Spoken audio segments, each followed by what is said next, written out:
अखेर महाराष्ट्रात जनसुरक्षा विधेयकाला मंजुरी देण्यात आली आहे। पण नेमकं हे जनसुरक्षा विधेयक आहे तरी काय? तर जर एखादी व्यक्ती किंवा संघटना राज्याच्या सुरक्षेसाठी धोका निर्माण करत असेल, म्हणजेच देशविघातक काम करत असेल, लोकांमध्ये भीती पसरवत असेल, दहशतवादाचे प्लॅन करत असेल, तर आता पोलीस लगेच कारवाई करू शकतात, तेही कोणताही गुन्हा नोंदवण्याच्या आधीच। म्हणजे काय, तर अजून गुन्हे घडवायच्या आधीच पोलिसांना अटक किंवा चौकशीसारखे कठोर पावलं उचलता येणार। आधी असं काही करायचं झालं तर महाराष्ट्र पोलिसांना केंद्र सरकारच्या कठीण कायद्यांवर अवलंबून राहावं लागायचं, त्यात वेळ जायचा आणि बरेच गुन्हेगार हातातून निसटायचे।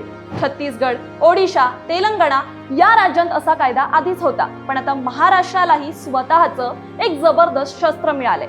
अर्थात या कायद्याचा गैरवापर होऊ नये म्हणून काही महत्त्वाचे नियम आणि अटी सुद्धा ठेवण्यात आल्यात, जसं वरिष्ठ अधिकाऱ्यांची मंजुरी लागेल, न्यायाधीशांच्या समक्ष मंडळाची परवानगी आणि इतर सखोल तपासांची अट। म्हणजे मनमानी नको, पण देशविघातक लोकांना सूटही नको। थोडक्यात काय, तर जनसुरक्षा कायदा म्हणजे महाराष्ट्राचं नवं मजबूत सुरक्षा कवच। ते राज्याच्या शांततेला धक्का देणाऱ्यांना रोखायला तयार आहे। पण तुम्हाला काय वाटतं, या नवीन कायद्याने खरंच गुन्हेगारी कमी होईल का?